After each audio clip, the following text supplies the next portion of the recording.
cure for this particular disease. Okay. Well, let's do this. There's no comprehensive sex education in the school.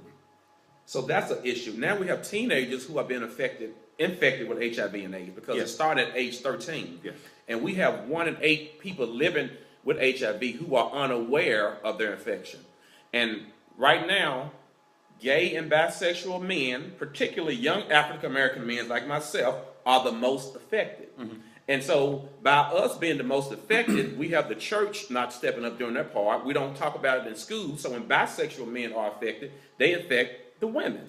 And that's what I was going to say, because you talked about this is not necessarily a gay, bisexual disease. And I have found that there are a lot of young men that are incarcerated. Absolutely. That are contracting the disease. Absolutely. And they do not consider themselves gay. Absolutely. Because, they live the prison lifestyle. Absolutely. And then they return to the streets and they don't consider themselves gay. However, they have contracted the disease while they were incarcerated. Yes. So now they come back out here and get with them honeys. Yeah.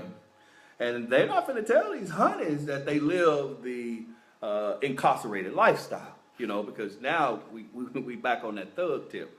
So in being back on the thug tip, so now they're out here infecting young girls, they're infecting women, and some of them come back out here and infect their wives. And their wives don't even know what happened or how they contracted the disease. But it was because that some young men have lived the incarcerated lifestyle, and then they came back out onto the streets and they're actually spreading the disease. They call that situational sex. Oh, okay. Situational Man, sex. I'm learning all kinds of stuff. Situational sex. And also about that PrEP. Is that the incarcerated lifestyle? Yes. Okay. So Sex. the PrEP drug is this. It's used for negative individuals. Situational sex. Yes. Okay. Negative Okay, individuals Renee Taylor. take the PrEP to keep themselves negative and contracting the HIV/AIDS virus. So they have other individuals who may be on it, who may be positive, but they're trying to push the drug for negative individuals who are actively involved in sex to take this drug to help prevent the spread of HIV and AIDS. Okay. Well, outstanding. So we've talked about HIV and AIDS. We've talked about the differences between HIV and AIDS. Yes. That there's a high infection rate here in the city of Memphis, and not only with HIV and AIDS, but also chlamydia and gonorrhea. Yes. So that means there's a lot of unprotected sex going on here in the city of Memphis that is infecting our young people, because you said it's as early as 13 years of age. 13 years of age. And moving on. So now, what if someone finds out that they have contracted the disease? So then what do we do? We have different agencies who support individuals, because when that traumatic event happens, that's going to cause PTSD. They're going to begin experiencing all these other suicide symptoms, all the above. Withdrawals. So withdrawals. We have agencies such as the Out Memphis Center. They refer you to the doctor. We have La Bonheur. We have the Hope Center. Okay. The church, the Health and Church Healing Center. Friends for Life. Friends for Life. We have a lot of agencies who get their hands dirty and do the work. Okay. St. Jude provides medication to individuals who are HIV infected. So we have a lot of people who depend on these agencies locally. Right. And our agencies do great work here in the city of Memphis. They're underappreciated. So we need to reach out to these individuals, donate to the nonprofits who work in the HIV and AIDS field to help them continue to end this virus. Christ Community Center, that's the name I was thinking about. Okay.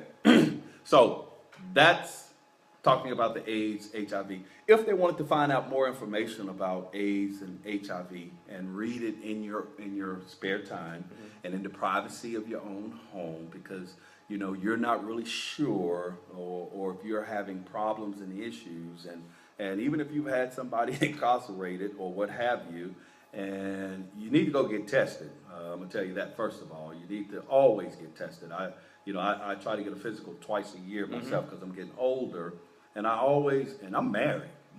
But I always have them to test me for everything. Absolutely. I have them to test me for everything, because you never know what may be dormant in your system. Absolutely. From when Mike was a freak back in y'all laughing?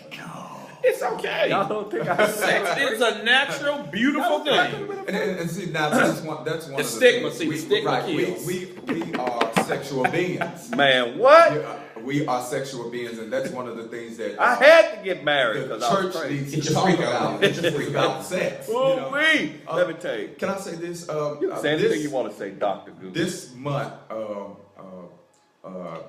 the Ryan White program through Shelby County, along with several other agencies, are pushing World AIDS Okay.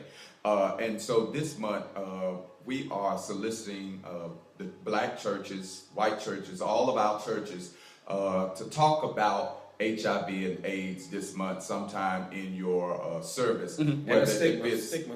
whether if it's through pamphlets, distributing prophylactics, or sermons or lectures Tell 'em what you during did your Bible Sunday. studies.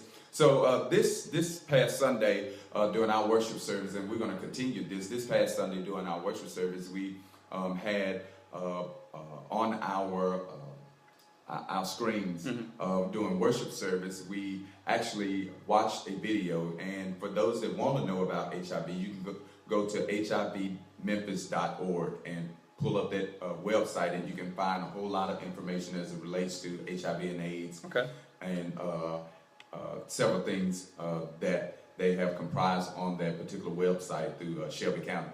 So this past Sunday on our screens, our projector screens, we watched a video from the hivmemphis.org talking about HIV 101. Okay. How do you contract it? What are the symptoms? How the treatment? All of that information is on there. Okay. And also, we watched that. We also pushed World AIDS Days activities. We talked about sex, and as well as I had a sermon series that I'm working on that was geared towards HIV and AIDS. Okay. And so this past Sunday, I came from John chapter 8, verses 2 through 11, and I talked about the good news of the gospel. And that particular text dealt with the Pharisees when they brought the woman who was caught in adultery to Jesus. Yeah. And they tried to condemn her, and Jesus said, "He that is without sin cast the first stone." So I used that as a preaching mechanism to push encouragement in my congregation, talking about HIV and AIDS, as well as showing how individuals can still live because they have power if they have Jesus. They can still make it because they have a promise with Jesus. And also if they have Jesus, they still have the truth. And the truth is, even in the midst of having HIV and AIDS, the truth is we can still end this stigma, because the truth is that you can live even though you have HIV. Okay, well, outstanding. I'm going to stay over here for a minute. Okay. Because I'm going to talk about the church. Okay. And then I'm going to come back to you. Is that okay? All right.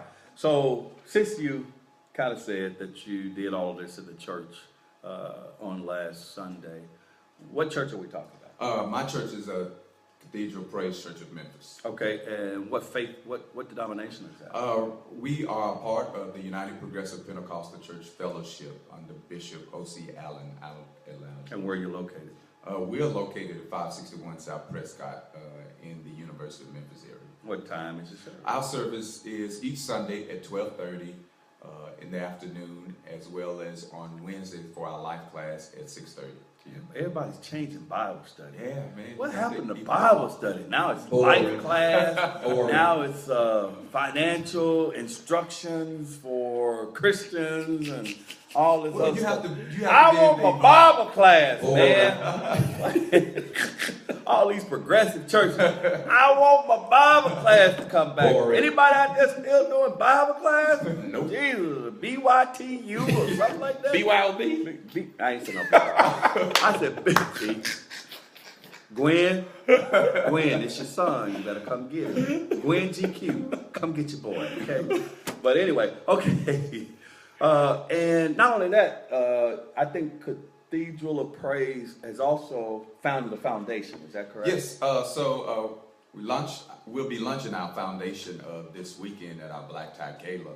And the foundation is concentrating on education, health and wellness, culture, and social services, along with our allies to provide positive influence within our community. Oh man, it sounds like y'all doing a lot. Yes, so man, we're trying to pour back into our community, do a whole lot of. I just want to say, let me ask you this: Yes, sir. What's your outreach ministry like? See, I'm getting tired of all these churches. Well, we have on Sundays we have what kind of class? On Wednesdays we have life classes, and on Sundays we show videos of HIV. Yes. What's your outreach So ministry like? each month we do outreach. Come on. And, all right, Doc. matter of fact, just last week we, along with our donors and our members, we got together and we went to Berlin Coat Factory, and we bought 50 coats for some kids at Vision Preparatory Charter School in South Memphis. You got donors? Yes. Yeah, Man, that's what it's about, man. Y'all sound like one of them uppity churches. Man, we're trying to do something. We don't have donors in this community, man. And donors? we need help. Yes. That sounds like one of them progressive black churches. Hey, we got our donors.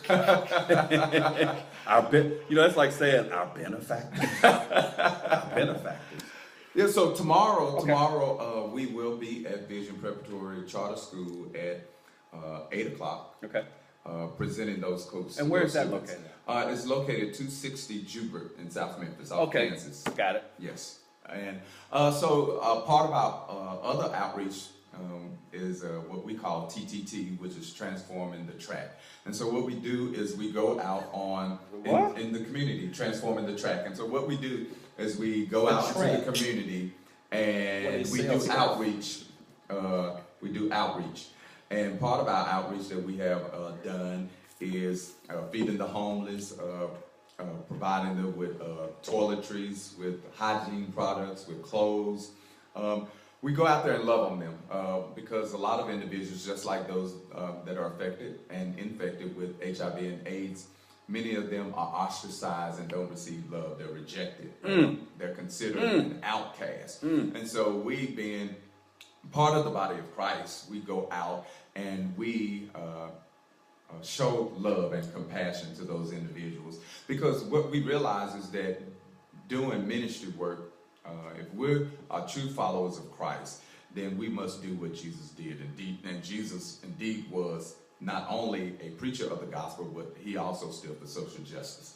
And that's what we are about. And that's why we are part of the United Progressive Pentecostal Church, because part of our tenets has to do with social justice, social advocacy. Although we are Pentecostals, we are progressive.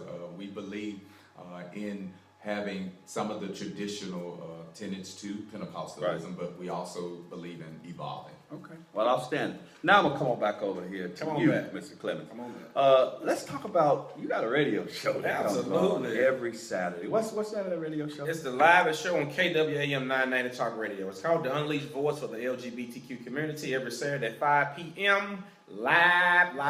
Me and GQ, Gwen Clemons, my old mama, we on there every Saturday live. Your old mama. Bumping in the studio on KWAM 990. Well, see, and that's what I'm saying, because that's when it seems or appears to me you be swinging from the chandelier, and Gwen have to pull you back down every now and then and say, "Come on back down here, boy," because you are off the chain. But what made you decide to want to do? What made you decide to want to do a radio show? We, believe it or not, we read "Act Like a Success," "Think Like a Success" by Steve Harvey. We did that in Bible study. Okay. What actually happened before he went there? Actually, doing Holy Convocation one year, we actually had a entrepreneurs type session that week during Holy Convocation, and that's how that particular book came available to us, where we began to evolve. His mom actually was actually reading that book and brought it to me and said, "Hey, can we do this as a Bible study session together?" What's your grandmother's name? My grandmother or his? Yours. My grandmother? Aveline Harper. Evidently, Miss Aveline Harper is watching. That's his ghetto mama, Jasmine. My mom. Oh! That's her alter ego name. Yeah, alter ego. And she a mother of the church. That's your mom? Yeah, that's a church mother. Okay. Well, she said your grandmother's watching though. Oh, She's a church mother. That's what I'm saying. Well, that's my mom's mom. My dad's mom probably watching too. Well, outstanding.